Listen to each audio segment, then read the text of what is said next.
Bienvenida a tu cuarta clase de Temazcal. El día de hoy vamos a abordar el tema de las zonas arqueológicas. Obviamente que hablar de las zonas arqueológicas y todo ese peso cultural que tiene, religioso, místico, puede ser un tanto difícil de interpretar. Sin embargo, lo que sí sabemos que estas culturas tenían un vasto conocimiento, que estaban muy enfocadas a ciertos rituales místicos, religiosos, obviamente ceremoniales. Le ponían énfasis al maíz, al frijol y a todas estas leguminosas que después veremos en el Nahui Olin, de los alimentos en el Kuali Tlakuali. En esta parte también como sociedad funcionaba su economía, que era el comercio, el vender, el trueque, el intercambio, y había sociedades que están en la costa, obviamente ellos a la pesca. En cuanto a la arquitectura prehispánica, destacaba algo muy importante, que era el sentido del orden. Por ejemplo, hay edificaciones que son circulares, hay edificaciones que son triangulares y otras tantas son elipsoides.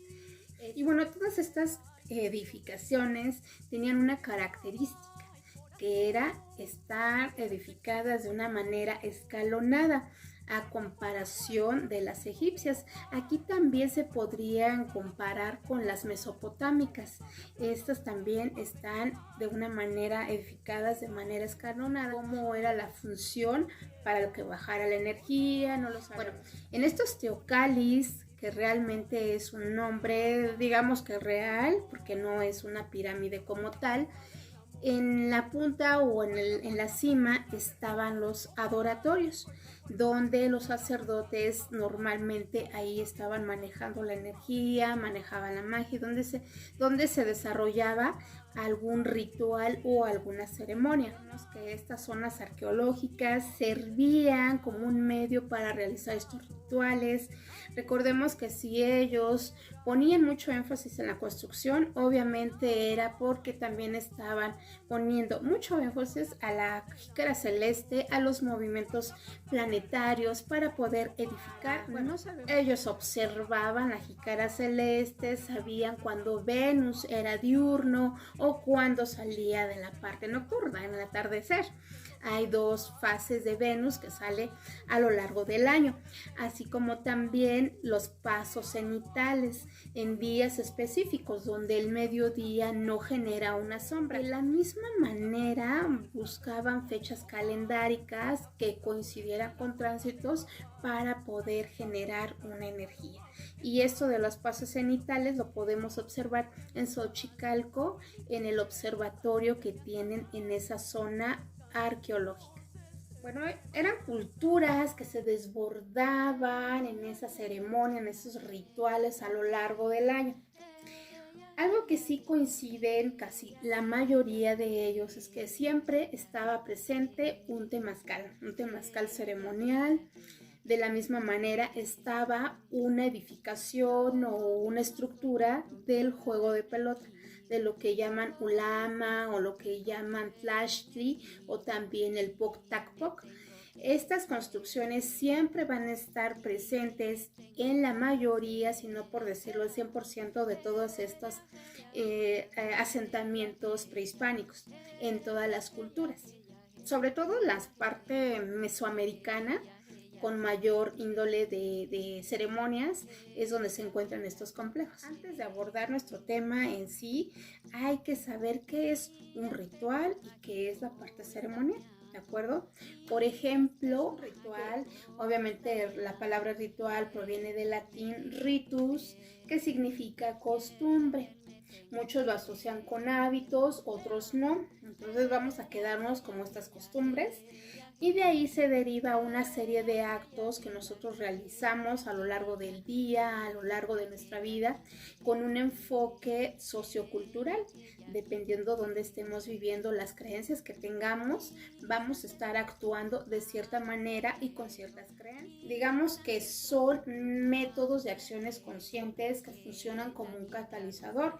Ese catalizador, estamos generando una energía o un pensamiento, una intención. Entonces el ritual sería como el método de preparación para un evento, para obtener ritual. Muchos lo van a definir como una acción consciente o actuada de alguna historia ancestral, algún tema tradicional, bueno, como lo ha marcado la magia, ¿no? A lo largo de la historia, con varias culturas.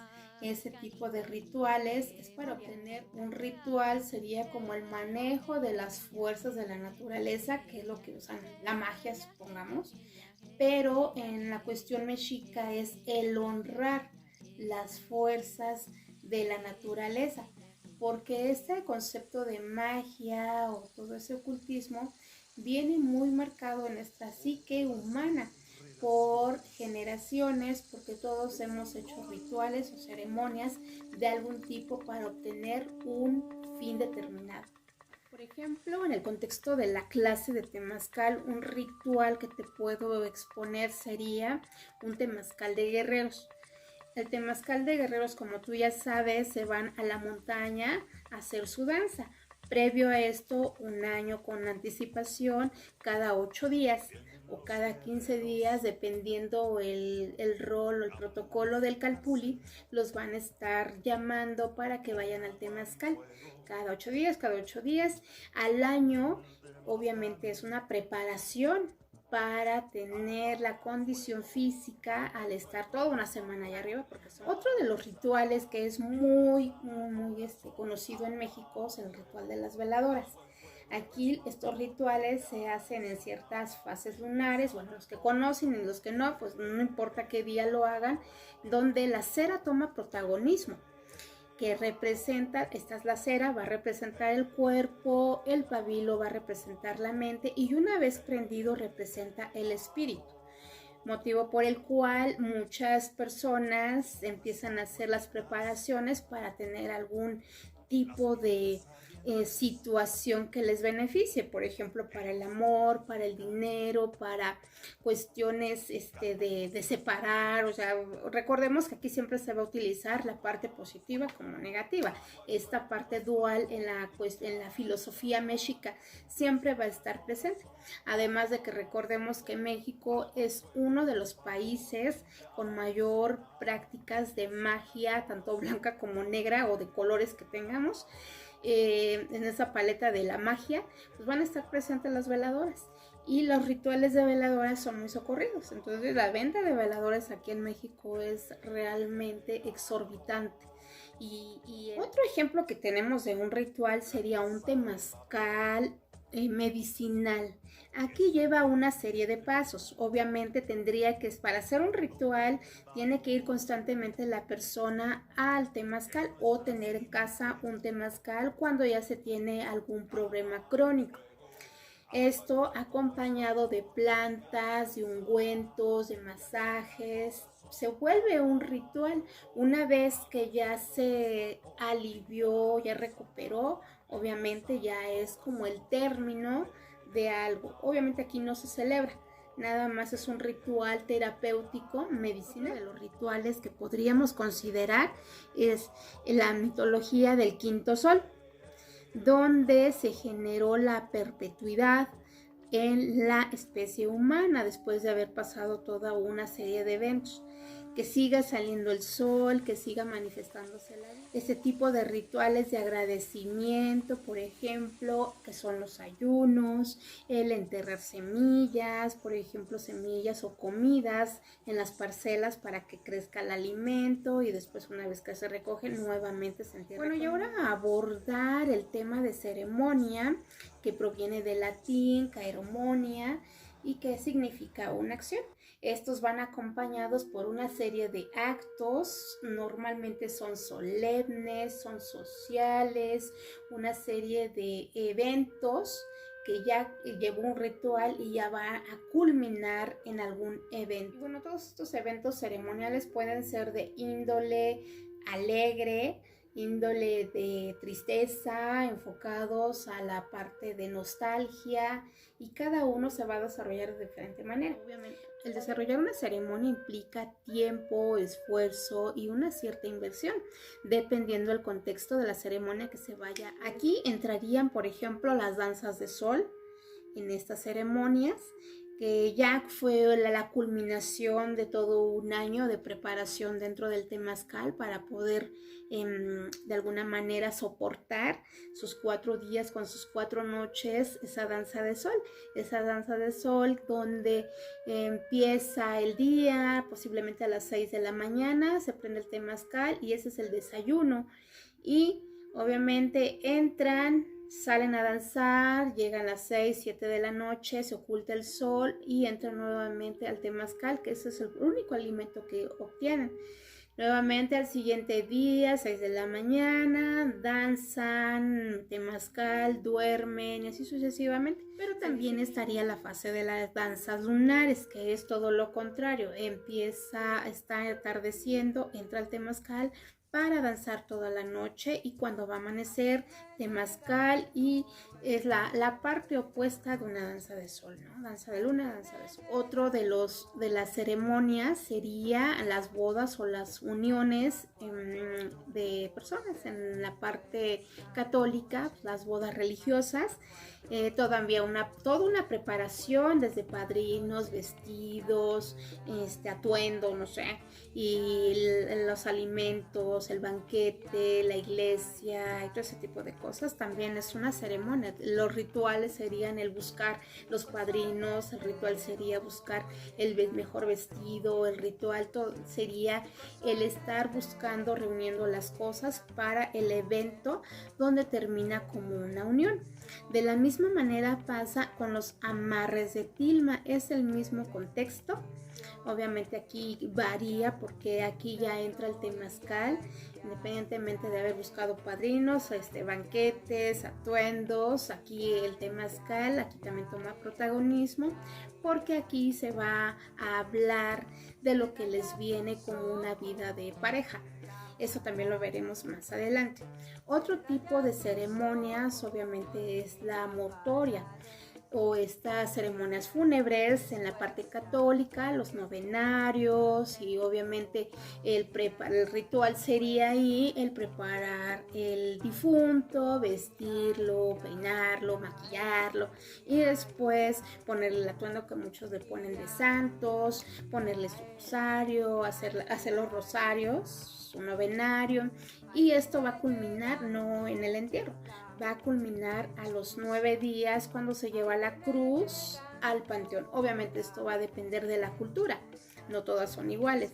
En la parte mexica también habla de esa parte donde está el difunto y toda una ceremonia donde la familia tiene que sahumarlo y estarle diciendo que ya no tienen que preocuparse, y después no sería como novenario, serían cantos, porque normalmente se manejan cantos tradicionales, y el noveno o el número 9 está muy asociado al inframundo, al Mictlampa, a ese rezo para que se lo lleve Mictlantecutli. Digamos que es toda una serie de ritos que termina en una ceremonia. Todo este concepto de ritual ceremonial. Aquí ya vamos a saber cuando estamos yendo a un temazcal ritual, cuando estamos yendo a un temazcal ceremonial, y ver la diferencia, porque muchas veces no se definen los temazcales o los días de temazcales, no sabemos si es ritual o es ceremonial. Eso hay que hablar un poquito del juego de pelota, que se llama ulama, o que se llama poctapoc, o el tarik. Ha destacado que muchos de estos juegos de pelota han sido utilizados alrededor del mundo, no solamente en la parte mesoamericana, sino que en todo el mundo han existido este tipo de eventos. La carga cultural que tienen estos juegos en la parte mesoamericana del ulama o el poctapoc, pues hablan de estas prácticas con un significado cósmico, es un ritual, porque empiezan como rituales de preparación y va a terminar en un evento ceremonial que va a depender de la temática para qué se está jugando, porque normalmente se juega por ciertos protocolos. Pelota o ceremonias de juego de pelota estaban enfocados en varias temáticas.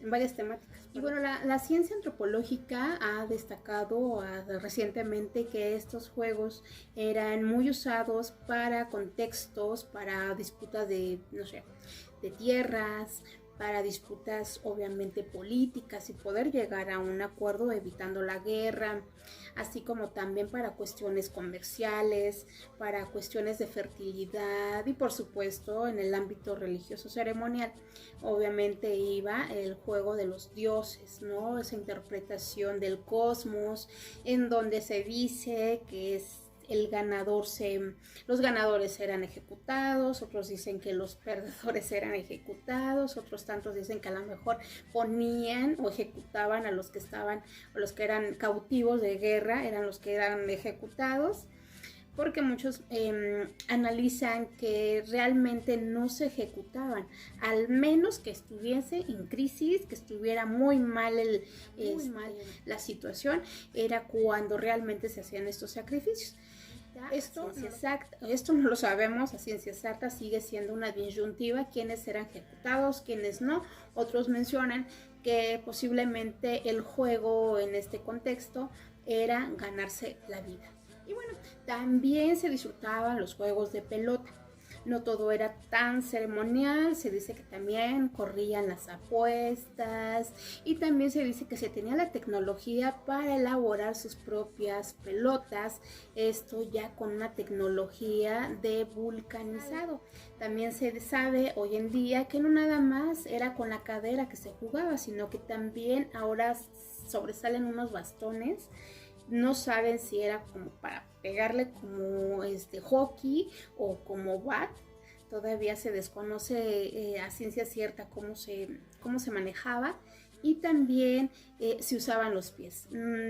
Aquí, bueno, ¿qué función tiene el temazcal dentro de estos complejos ceremoniales y con el juego de pelota? Bueno, pues en primer lugar era el tema de purificación, porque iban a entrar en una cancha donde hablan de vida y muerte, de una transformación en la parte religiosa. En la parte biológica o fisiológica podríamos decir que el temazcal funciona o funcionaba o sigue funcionando como una técnica de masaje. En este caso sería como una técnica precompetitiva, obviamente antes del evento, y una vez que salían del juego, independientemente quién ganaba, quién perdía, también entraba en ese temazcal. ¿Para qué? Para hacer independientemente de la purificación, una terapia post competitiva. Es como el masaje previo al evento y post al evento. Esa era una de las funciones que tenía el temazcal a nivel fisiológico y a nivel ceremonial, obviamente el contexto de vida y muerte, de la limpieza energética que tiene. Y bueno, con esto entendemos un poquito más este desarrollo de las zonas ceremoniales combinados con el juego de pelota y por supuesto con el temazcal, que van muy ligados y van muy de la mano. Pero ahorita vamos a hablar un poquito más de algunas de las zonas arqueológicas. Por ejemplo, tenemos a Xochicalco, que quiere decir en el lugar de las Casa de las Flores, o también significa Totohualco, donde se recogen aves. En este complejo se dice que era un lugar de preparación donde se formaban los hombres y mujeres águila, no nada más hombres, así como hombres o mujeres jaguar, y que culminaba esa preparación en Malinalco. Por otro lado, bueno, vamos ahora a Tecotzingo. que significa lugar hermoso. En este lugar están los baños de Nezahualcóyotl, también llamados baños del rey o baños de las concubinas. Y tenemos a Teotihuacán, el lugar donde los hombres hacen dioses o lugar donde fueron hechos los dioses. Sin embargo, se dice en la antropología moderna que no se llama así, que por muchas culturas que han asistido al lugar lo han nombrado de diferentes maneras y que esto confundió a estas élites y que su nombre real es Huacan, Huacan. ¿Esto qué quiere decir? Que significa ciudad del sol. Y bueno, luego vamos con los baños de Moctezuma, estos que se encuentran en Chapultepec. Para muchos dicen que es una zona sagrada porque es una montaña donde abajo corre agua y arriba está la conexión del Chapulín, que viene siendo una resonancia, que es como para conectarse. Y por otro lado, otras élites dicen que no, que esos eran sus baños recreativos tipo spa. Tenemos a Monte Albán, que significa montaña sagrada o cerro de jaguar, esto en la cultura zapoteca. Por otro lado está Cholula, Puebla, con Tlaxcala, ¿no? En esta zona arqueológica, aquí se vamos a encontrar algo muy interesante que se llama Cantona Arqueológica y donde residen 27 edificaciones de juegos de pelota, de la cual se dice que ahí era una zona de preparación para las ligas mayores o las ligas menores infantiles, de preparación de las canchas del juego de pelota. En Chiapas, que significa muros pintados, aquí también reside tanto temazcal como edificaciones de juego de pelota. En Guatemala, que significa olla rota, aquí también. Y por otro lado tenemos a Piedras Negras. En Guatemala esta definición es por su descubridor, Teoberto, de este francés que decía que le dio el nombre por las apariencias de las piedras. Aquí también desconozco si había juego de pelota, pero si es un centro ceremonial posiblemente sí estaba, nada más que no ha sido encontrado o yo no lo encontré. Por otro lado también tenemos al Manati o Manati, que esta zona arqueológica de Veracruz también tenía su centro ceremonial. Es una zona olmeca del Manati, donde está juego de pelota y temazcal. Bueno, y para finalizar con uno de los centros ceremoniales que viene siendo en Tenochtitlan, obviamente es con el Huayteocalli, el gran templo sagrado, en el templo mayor, en el centro de la Ciudad de México, en lo que era Tenochtitlan. Aquí se encontraron un complejo de juego de pelota y obviamente algunos de los temazcales que están alrededor fue el principal. Con esto te puedo mencionar que son algunos de los lugares que cuentan con estas tres energías que siempre iban de la mano, que siempre estaban presentes dentro de la cosmovisión mexica. Y con esto terminamos la clase de hoy. Espero te haya gustado. Si tienes dudas, mándamelas al correo electrónico que te responderé. Por lo pronto, que tengas un excelente día y nos vemos hasta la próxima clase.